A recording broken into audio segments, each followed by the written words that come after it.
សួស្តីអ្នកនរគ្នាឥឡូវយើងបន្តជាមួយនឹងមេរៀនយើងបន្តទៀតនៅក្នុងវីដេអូនេះយើងនឹង detail បន្ថែមទៀតទៅលើ product របស់យើងនិងការប្រើប្រាស់ជាមួយនឹង Reaper plugin ដើម្បីបន្ថែមភាពស្រស់ស្អាតទៅលើ product របស់យើងអូខេឥឡូវយើងចាប់ផ្ដើមធ្វើទាំងអស់គ្នាដំបូងខ្ញុំសូម copy product របស់យើងទៅប្លង់មួយផ្សេងទៀតកុំឲ្យអ្នកទាំងអស់គ្នាច្រឡំអញ្ចឹងខ្ញុំចូលទៅ edit ខ្ញុំ copy អូខេហើយយើងចុចសញ្ញាបុកកន្លែងនេះមួយមកដើម្បីបង្កើតប្លង់យើងមួយទៀតអញ្ចឹងអ្នកទាំងអស់គ្នាចូលទៅ edit បន្ទាប់មកយើងចុច paste មកអូខេចឹងនេះខ្ញុំដាក់តម្លៃលេខយើងធម្មតាវិញណាអ្នកទាំងអស់គ្នា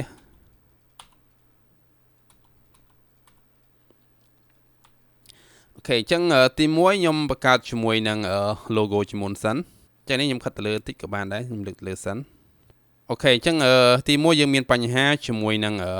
ទឹកខាងក្នុងនេះដែរណាអ្នកទាំងអស់គ្នាយើងសាកទាញមើលអាហ្នឹងពេលដែលយើងធ្វើទៅយើងអត់បានមើលអញ្ចឹងយើងទាញឡាញវាដោយណាហើយយើងចូលមើលសិនហើយយើងកែសម្រួលវាបន្តិចសិនមកណាឥឡូវនេះទឹកអូខេអញ្ចឹងទឹកយើងខុសវាត្រូវនៅកន្លែងនេះណាអ្នកទាំងអស់គ្នាអូខេឥឡូវយើងលុបទឹកនឹងចោលយើងអាចធ្វើឡើងវិញបានអញ្ចឹងទី1យើងកែសម្រួលដបយើងហើយនឹងទឹកបន្តិចមកណាអូខេអាហ្នឹងយើង detail ចុងក្រោយអូខេអញ្ចឹងខ្ញុំ copy កន្ដាษនេះមួយទៀតមកណា copy វាមកហើយយើងដាក់ឈ្មោះវាមកខ្ញុំដាក់ water វិញ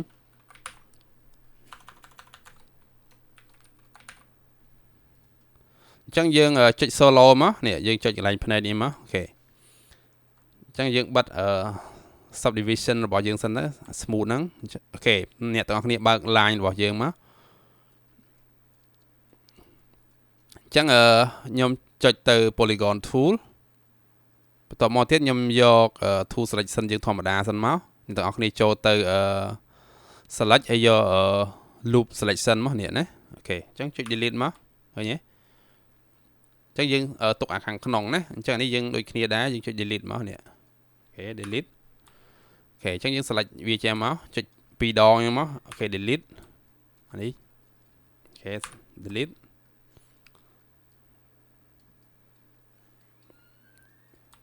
អានេះយើង ring selection ដដែល select ring ក៏បាន loop ក៏បានដែរណាអូខេ delete មក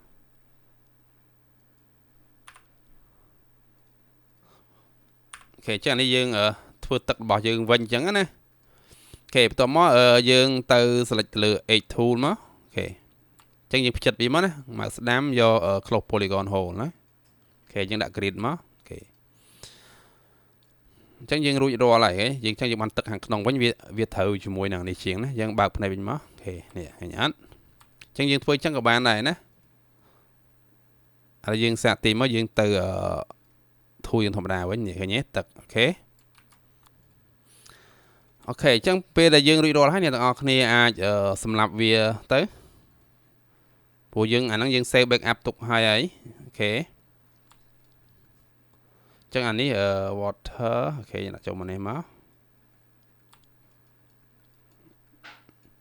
អញ្ចឹងយើងនេះមកយើង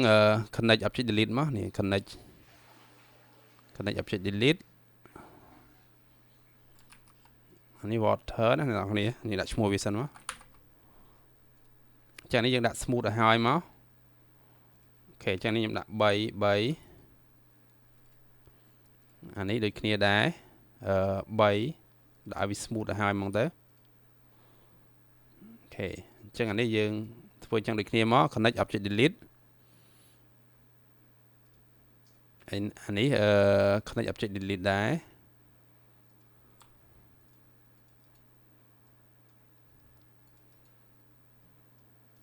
អូខេអញ្ចឹងយើងរួចរាល់អ្នកទាំងអស់គ្នាឃើញទេអញ្ចឹងបន្ទាប់មកយើងដាក់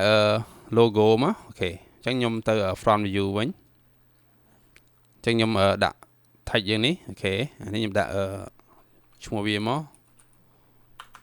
logo here អានេះអ្នកទាំងអស់គ្នាអាច replace ទៅអក្សរអីផ្សេងទៀតក៏បានដែរអញ្ចឹងខ្ញុំយក middle គេខ្ញុំលិខិតលើបន្តិចមក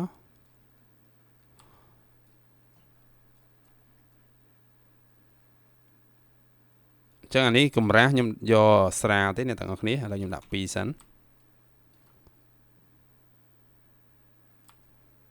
អូខេបន្ទាប់ទៀតខ្ញុំដាក់ logo ឲ្យមួយមកអញ្ចឹងខ្ញុំទៅយក logo របស់ខ្ញុំ file merge logo អូខេ ចឹងអ្នកទាំងអស់គ្នាមាន logo អីអាចដាក់ logo ខ្លួនឯងបានព្រោះនេះជាជាប្រដាប់ដើម្បីយើងរៀនធ្វើទេអូខេបន្តមកយើង extrude វាមកចឹងចុច Alt ចឹងមកអ្នកទាំងអស់គ្នាអូខេចឹងកម្រាស់ដាក់2ដែរសិនមកណា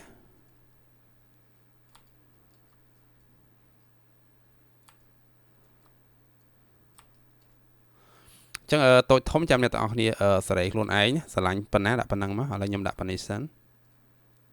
ចឹងlogo ខ្ញុំអត់ប្រើ texture ទេគឺខ្ញុំប្រើបែបនេះតែម្ដងអានឹងពេលខ្លះប្រដាប់ខ្លះយើងប្រើ texture អ្នកទាំងអស់គ្នាអូខេអានេះខ្ញុំគ្រាន់តែបង្រៀនយើងទៅតាម step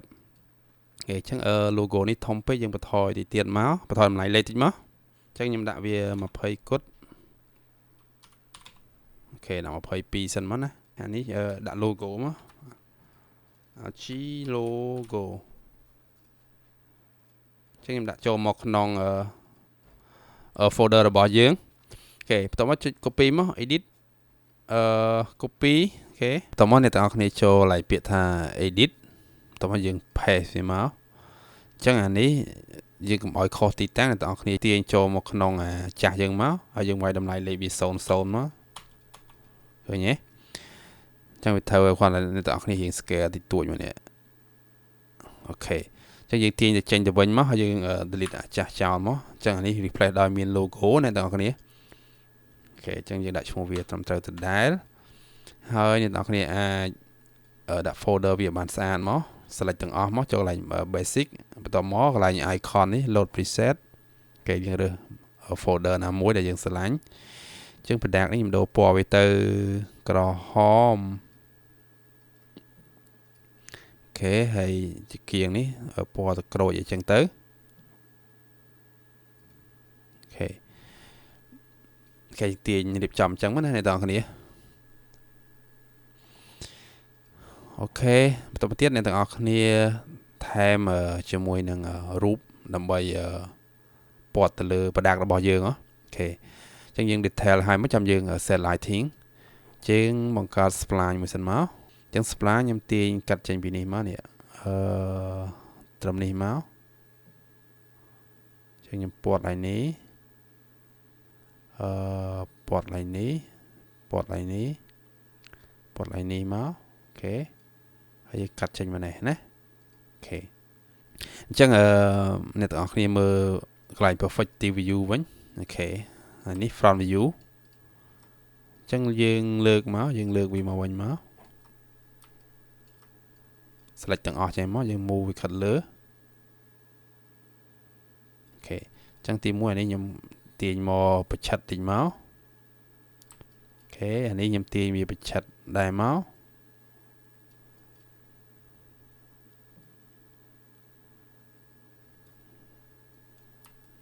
នេះខាត់លើបន្តិច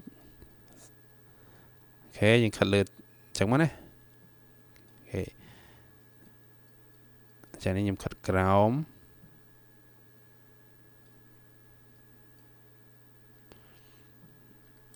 អូខេអញ្ចឹងយើងមើលកន្លែងនេះមកនេះអូខេយើងទាញវាមកស្អាតមក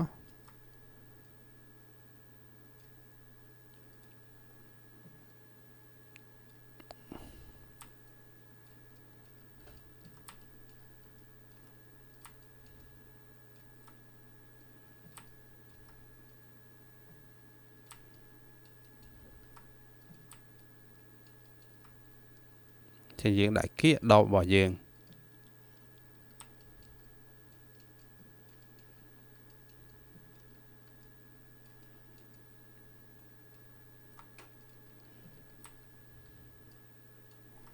អូខេចានេះខ្ញុំខាត់លើវាបន្តិចបញ្ឆិតវាបន្តិចមក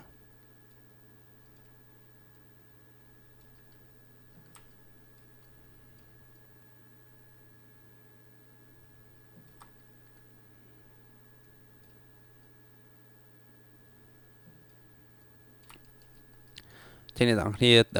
សេរីដូចខ្ញុំចឹងមកណាអូខេអញ្ចឹងកន្លែងហ្នឹងយើងប្រើ plugin ណាអ្នកទាំងគ្នា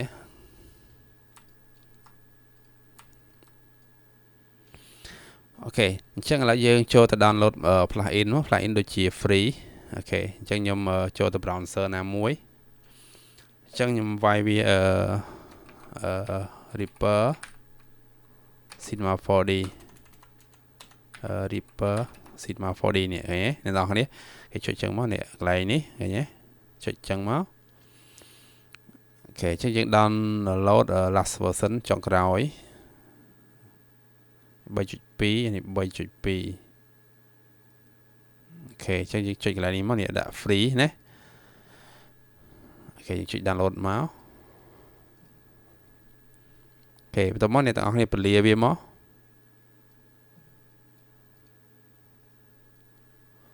ចឹងអ្នកទាំងអស់គ្នា copy មកចុច Ctrl C យើងចូលទៅ program file ចឹងអ្នកទាំងអស់គ្នាប្រើ version អីដាក់ version ហ្នឹងមកណាអញ្ចឹងអានេះខ្ញុំប្រើ version 2020ដែរ2023សម្រាប់អ្នកទាំងអស់គ្នាស្រួលអញ្ចឹងចូលមក plug in មកឲ្យ pass វាកន្លែងហ្នឹងមកនេះអានេះខ្ញុំ pass វារួចហើយនេះឃើញទេអូខេអញ្ចឹងអ្នកទាំងអស់គ្នាចូលទៅកន្លែង extension មកយើងរកពាក្យ Reaper នេះឃើញទេនេះអូខេអញ្ចឹងយើងចុច Reaper មកទាញ spline ចូលមកនេះឃើញអត់អូខេងាយស្រួលអ្នកនរគ្នាអញ្ចឹងចូលទៅកែតម្លៃលេខវាតិចមកអញ្ចឹងអានេះ generate អានេះខ្ញុំដាក់វា108អានេះខ្ញុំដាក់វា3 5អញ្ចឹងអ្នកនរគ្នាចង់បានតូចធំឯងដាក់តាមនឹងមកអញ្ចឹងខ្ញុំអាចដូរ style វាសិនអានេះខ្ញុំដូរមកអានេះវិញអូខេហ្នឹងហើយអញ្ចឹងវាមាន style ច្រើនណាស់អ្នកទាំងនេះឃើញអត់នេះចឹងនេះយើងប្រើសម្រាប់ជាមួយអក្សររបស់យើង logo របស់យើងអានេះខ្ញុំប្រើជាមួយនឹងប្រដាកអូខេអូខេយើងទាញវាចុះមកបន្តិចមកនេះវាខ្ពស់ពេក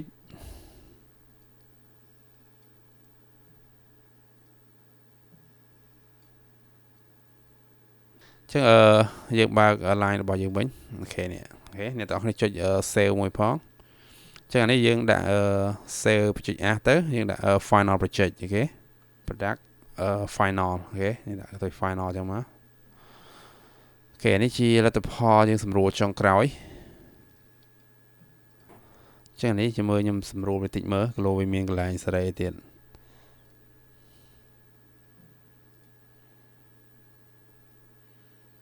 អូខេចឹងនេះយើងមានកន្លែង twist អីដែរសម្រួលដែរចឹងណាអូខេខ្ញុំដាក់ចេះមកស្អាត save ម្ដងទៀតអញ្ចឹងអានេះខ្ញុំទាញវាចូលមកក្នុង element ដែរមកកុំឲ្យវាញ៉ៃញ៉ៃអូខេអ្នកទាំងអស់គ្នាអញ្ចឹងសមិទ្ធផលរបស់យើងគឺរៀបចំបានស្អាតបាតហើយណាអ្នកទាំងអស់គ្នាអញ្ចឹងយើងសម្រេចថាយកបែបហ្នឹងហើយអញ្ចឹងមេរៀនបន្ទាប់យើងនឹងរៀន set up lighting ទាំងអស់គ្នា